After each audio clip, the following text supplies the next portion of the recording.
Hi, hello, నమస్తే. మీ జైపాల్ రెడ్డి. నాకు ఈరోజు ఉన్న నా ఎక్స్పీరియన్స్ బట్టి డ్రైవింగ్ గురించి కొన్ని విషయాలు చెప్పాలనుకుంటున్నాను. ప్లీజ్ నన్ను అర్థం చేసుకొని ఈ జాగ్రత్తలు పాటించండి. ఫస్టుగా సైకిల్ మోటారు నడిపేటప్పుడు కంపల్సరీ హెల్మెట్ పెట్టుకోండి. కారు నడిపేటోళ్ళు మాత్రం సీట్ బెల్ట్ పెట్టుకోండి.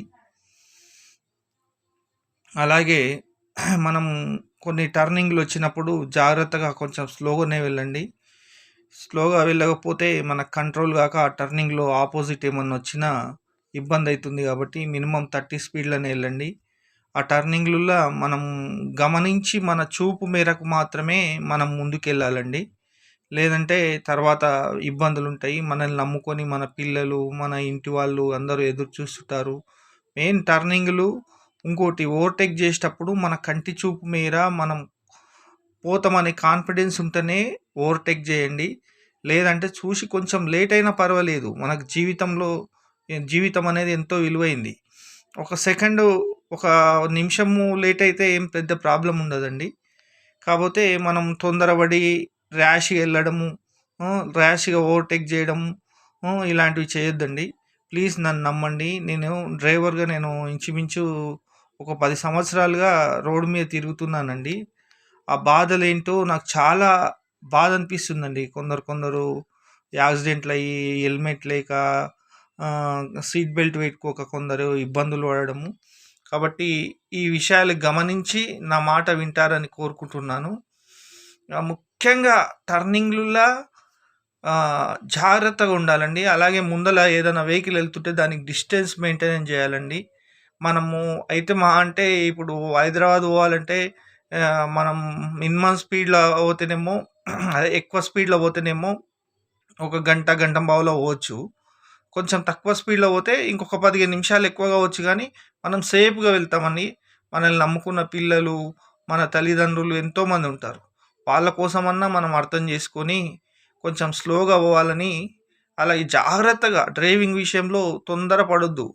మన నుంచి అవతలోళ్ళకి ఏమైనా ఇబ్బందే, మనకేమైనా ఇబ్బందే. కాబట్టి అందరు గమనించి నా వీడియోకు లైక్ కొట్టకున్నా సరే, కానీ ఈ జాగ్రత్తలు, నా వీడియోలు షేర్ చేయకున్నా సరే, ఈ జాగ్రత్తలు తీసుకోండి. మీరు మంచిగా సేఫ్గా ఉండండి. ఎందుకంటే మనకు దేవుడిచ్చిన జీవితాన్ని ఆనందంగా గడపాలనే ఈ మాటలు చెప్తున్నాను. కానీ నాకు ఈ వీడియో చేయడం వల్ల నాకేదో వస్తుందని కాదండి. ఎందుకంటే చాలామంది చిన్న పిల్లలకు, 18 ఏళ్ళలోపు పిల్లలకు కూడా కొన్ని బండ్లు ఇస్తున్నారండి. అట్లాంటివి ఇవ్వకండి. ఎందుకంటే ఆ పిల్లలకు తెలియని వయసు. ఎందుకంటే అనుభవం లేకుంటుంది, ర్యాష్గా వెళ్తుంటారు. జరగనిది జరిగిన తర్వాత మనం బాధపడితే ఉండదండి. మనం బాధపడ్డా ఏమి లాభం ఉండదండి. అదే ముందే జాగ్రత్త తీసుకొని పిల్లలకు కొంచెం జాగ్రత్తలు అంటే కొంచెం చిన్న నేర్పాలి డ్రైవింగ్. కానీ మరీ మనం రోడ్డు మీద వాళ్ళకి బండి ఇచ్చి మనకు తెలియకుండా వాళ్ళు ఏం చేశారంటే, మనం ఒకసారి పోయి నీళ్లు తీసుకురాపో అని వాటర్ బాటిల్ ఇస్తే నీళ్లు తెస్తారు. తర్వాత నాకు బండి వస్తుంది కానీ ఎక్కడనో తీసుకొని వెళ్తారు. తీసుకొని వెళ్ళినప్పుడు ఎంతో ఇబ్బందికరంగా ఉంటుంది. అట్లాంటి పరిస్థితుల్లో ఏమవుతుంది, మనం ఎంతో ప్రేమ పెంచుకున్న మన పిల్లల్ని మనంతకు మనం బండిచ్చి మనం వాళ్ళతోటి తప్పు చేయించిన వాళ్ళం అవుతున్నాం. కనీసం నన్ను అర్థం చేసుకొని వాళ్ళకి బండి ఇవ్వకూడదని నేను చెప్తున్నాను. చిన్నపిల్లలకు ఇవ్వకండి. మీరు నేర్పండి, పక్కనే ఉండండి. నేర్పొద్దని కాదు నా ఆలోచన. మీరు మీ పిల్లలకు బండి నేర్పండి, కానీ మీరు దగ్గరే ఉండి వాళ్ళు ఏం చేస్తున్నారు, ఎట్లా చేస్తున్నారు వాళ్ళకు కొన్ని టిప్స్ ఇవ్వండి.